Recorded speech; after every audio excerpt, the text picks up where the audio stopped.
ಎಲ್ಲ ಪ್ರಗತಿಪರ ಸಂಘಟನೆಗಳ ಮುಖಂಡರೇ, ಮಹಿಳಾ ಸಂಘಟನೆಗಳ ಮುಖಂಡರೇ, ಜೊತೆಗೆ ಶಮಿತಾ ಮತ್ತು ಅಮೂಲ್ಯ ಕುಟುಂಬದಿಂದಲೂ ಸಹ ಇವತ್ತು ಬಂದಿರತಕ್ಕಂಥ ನೊಂದ ಕುಟುಂಬದ ಎಲ್ಲ ಸದಸ್ಯರೇ, ಜೊತೆಗೆ ಕೊಪ್ಪದ ಪ್ರಜ್ಞಾವಂತ ನಾಗರಿಕ ಬಂಧುಗಳೇ, ವಿವಿಧ ಪಕ್ಷಗಳ ಎಲ್ಲ ಮುಖಂಡರು ಸಹ ಪಕ್ಷಾತೀತವಾಗಿ ಬಂದು ಈ ಒಂದು ಸಭೆಯಲ್ಲಿ, ಈ ಒಂದು ಪ್ರತಿಭಟನಾ ಸಭೆಯಲ್ಲಿ ಭಾಗವಹಿಸಿದ್ದಾರೆ. ಅವರೆಲ್ಲರಿಗೂ ನಾನು ವಿಶೇಷವಾಗಿರ್ತಕ್ಕಂಥ ಮತ್ತೊಮ್ಮೆ ಸ್ವಾಗತವನ್ನ ಕೋರ್ತಾ, ಇವತ್ತು ತಮಗೆಲ್ಲರಿಗೂ ಈ ವಿಚಾರನ ಈಗಾಗಲೇ ಒಂದು ವಾರದಿಂದ ನಡೆದಿರ್ತಕ್ಕಂಥ ಘಟನೆಯ ವಿಚಾರಗಳು ಈಗಾಗಲೇ ಎಲ್ಲ ಸಾಮಾಜಿಕ ಜಾಲತಾಣದಲ್ಲಿ, ಪತ್ರಿಕೆಗಳಲ್ಲಿ ಎಲ್ಲ ಕಡೆನೂ ಬಂದಿರ್ತಕ್ಕಂಥ ವಿಚಾರ ನೀವೆಲ್ಲ ನೋಡಿದ್ರಿ, ನೀವು ಗಮನಿಸಿದ್ರಿ. ನಾವು ಈ ಒಂದು ಘಟನೆ ಏನು ಸಮಿತಾ ಶಾವು ಮೊರಾರ್ಜಿ ದೇಸಾಯಿ ಶಾಲೆಯಲ್ಲಿ ನಡೆದಿದೆ, ಈ ಒಂದು ಘಟನೆ ಈ ಹಿಂದೆ 2023 ಸಹ ಇದೇ ರೀತಿಯ ಒಂದು ಅಮೂಲ್ಯ ಅಂತ ಹೇಳ್ತಕ್ಕಂಥ ನಾರ್ವೆಯ ಮಹೇಶ ಅಂತ ಅವರ ಮಗಳು ಈ ರೀತಿ ಒಂದು ಅನುಮಾನಾಸ್ಪದ ರೀತಿಯಲ್ಲಿ ಸಾವನ್ನಪ್ಪಿರ್ತಕ್ಕಂಥ ಘಟನೆ ಸಹ ನಡೆದಿದೆ. ನಾವು ಆ ಸಂದರ್ಭದಲ್ಲಿ ನಾವೆಲ್ಲ ಪ್ರತಿಭಟನೆ ಮಾಡಿ ಅಲ್ಲಿರ್ತಕ್ಕಂಥ ನ್ಯೂನತೆಗಳನ್ನ ಕಂಡುಹಿಡಿದು ಇಲ್ಲಿಯ ನಾವೆಲ್ಲ ಪ್ರತಿಭಟನೆ ಮಾಡೋದ್ರ ಮುಖಾಂತರ ಈ ಸರ್ಕಾರದ ಗಮನಕ್ಕೂ ಸಹ ತಂದಿದ್ದೀವಿ. ಜೊತೆಗೆ ಅಲ್ಲಿರ್ತಕ್ಕಂಥ ನ್ಯೂನತೆಗಳು ಸರಿಪಡಿಸಬೇಕು ಅಂತೇಳಿ ನಾವು ಹೋರಾಟಗಳನ್ನು ಮಾಡೋದ್ರ ಮೂಲಕ, ಜೊತೆಗೆ ನಾನು ವಿಶೇಷವಾಗಿ ಒತ್ತಡ ಹಾಕಿ ಅಲ್ಲಿರ್ತಕ್ಕಂಥದ್ದು ತುಂಬಾ ಅದು ಅನುಮಾನಾಸ್ಪದ ಸಾವು, ಹಾಗಾಗಿ ಅಲ್ಲಿ ಕರ್ತವ್ಯ ನಿರ್ವಹಿಸಿರ್ತಕ್ಕಂಥ ಪ್ರಾಂಶುಪಾಲರು ಮತ್ತು ವಾರ್ಡನ್ ಅನ್ನ ಒತ್ತಡ ಹಾಕಿ ನಾನು ಬೇರೆ ಕಡೆ ವರ್ಗಾವಣೆ ಮಾಡಿದ್ದೆ. ಜೊತೆಗೆ ಮತ್ತೆ ಪೋಷಕ ಸಭೆಯಲ್ಲೂ ಸಹ ನಾನು ಹೇಳಿದೆ, ನಿಮ್ಮ ಮಕ್ಕಳೆಲ್ಲ ಸರಿಯಾಗಿ ನೀವು ನೋಡ್ಕೊಳ್ಬೇಕು, ಹಾಗೆ ನಾವು ಎಲ್ಲ ರೀತಿ ಪೋಷಕ ಸಭೆಯಲ್ಲಿ ನಾವು ಹೋಗಿ ವಿಚಾರಗಳು ಹೇಳಿದ್ದೆ.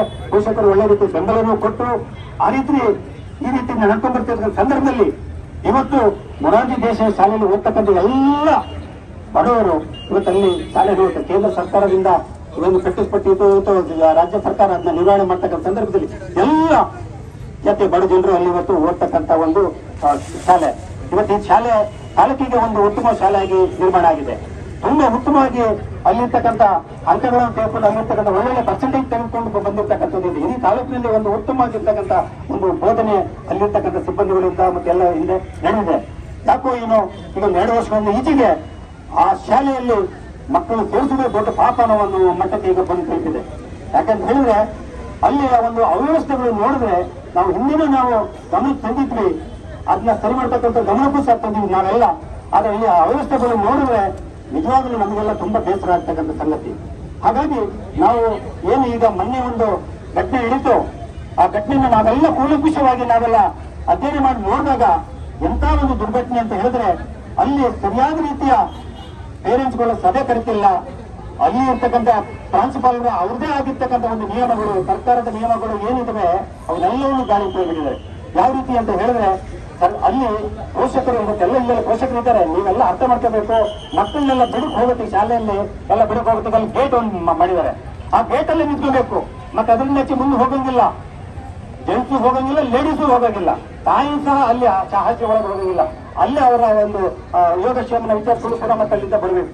ಮತ್ತೆ ಏನಾದ್ರು ಒಂದು ಕಷ್ಟದ ಬ್ಯಾಗ್ಗಳು ಇದ್ರು ಸಹ ಮಕ್ಕಳು ಬ್ಯಾಗ್ ಅನ್ನು ತುಂಬಾ ಕಷ್ಟಪಟ್ಕೊಂಡು ತಲೆಯಲ್ಲಿ ಮೈಮೇಲೆ ಹೊತ್ಕೊಂಡು ಎಳ್ಕೊಂಡು ಹೋಗ್ತಕ್ಕಂಥ ಸ್ಥಳದಲ್ಲಿ ತನಕ ಕೊಡ್ತೀವಿ ಅಂದ್ರೂ ಅಲ್ಲಿ ಒಂದು ಸಿಬ್ಬಂದಿಗಳು ಅದಕ್ಕೆ ಅವಕಾಶ ಮಾಡಿಕೊಡ್ತಿಲ್ಲ.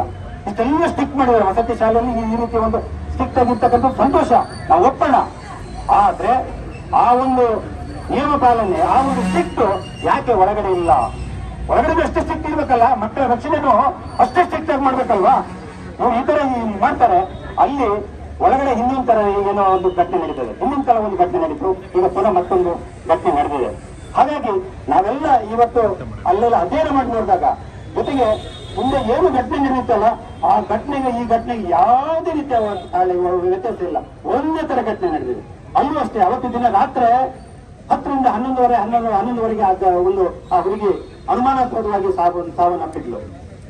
ಅದನ್ನ ಪೊಲೀಸರಿಗೆ ಇಂಟಿಮೇಷನ್ ಮಾಡಲಿಲ್ಲ. ನೋಡಿ, ನಾವೆಲ್ಲ ಯೋಚನೆ ಮಾಡ್ತೀವಿ, ಒಂದು ಗಲಾಟೆ ಆಗ್ಲಿ, ಏನೋ ಒಂದು ಅವಘಡ ಸಂಭವಿಸ್ಲಿ, ನಾವು ಫಸ್ಟ್ ಇನ್ಫಾರ್ಮೇಶನ್ ಕೊಡ್ತಕ್ಕಂಥದ್ದು ಎಲ್ಲಿಗೆ? ಸ್ಟೇಷನ್ಗೆ ಕೊಡ್ತೀವಿ. ಯಾಕಂದ್ರೆ ನಮ್ಮ ರಕ್ಷಣೆಗಾಗಿ, ನಮ್ಮ ಸೇಫ್ಟಿಗಾಗಿ ಎಲ್ಲರೂ ನಾವೆಲ್ಲ ಅದೇ ಮಾಡೋದು. ಯಾಕಂದ್ರೆ ನಾಳೆ ಕಾನೂನು ಅಂತಕ್ಕಂಥದ್ದು ಒಂದಿದೆ, ನಾವು ಆ ಕಾನೂನನ್ನು ಗೌರವಿಸಬೇಕು, ಇದನ್ನು ತಪ್ಪಿಸೋದು ಯಾರೇ ಇರಲಿ ಅಂತ ಹೇಳಿ ಮೊದಲೇ ಇನ್ಫಾರ್ಮೇಶನ್ ಕೊಡ್ತಕ್ಕಂಥದ್ದು ಪೊಲೀಸ್ ಇಲಾಖೆಗೆ.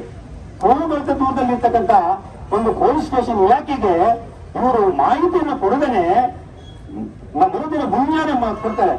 ಹಾಗಾದ್ರೆ ಆ ಸಂದರ್ಭದಲ್ಲಿ ಏನು ನಡೆದಿದೆ ಅಂತಕ್ಕಂಥದ್ದು ದೊಡ್ಡ ಒಂದು ರಹಸ್ಯವಾಗಿ ಉಳಿದಿರ್ತಕ್ಕಂಥ ಘಟನೆ. 2 ಘಟನೆಯನ್ನು ಮೊನ್ನೆನೂ ಆಗಿದೆ, ಇವತ್ತು ಆಗಿದೆ.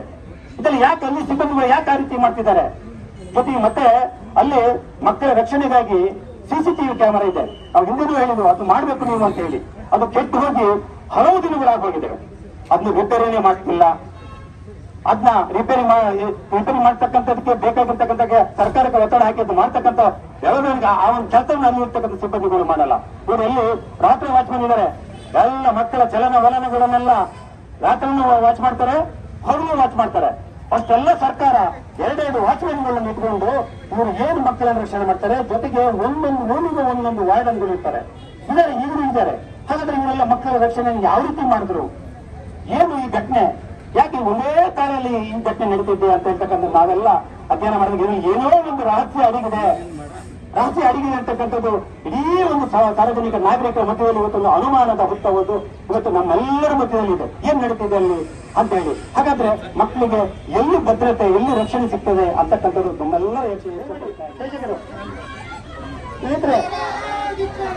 ಸ್ನೇಹಿತರೆ ಶಾಸಕರು ಮೊರಾರ್ಜಿ ಸ್ನೇಹಿತರೆ ಇಲ್ಲಿ ಹೋಗಿ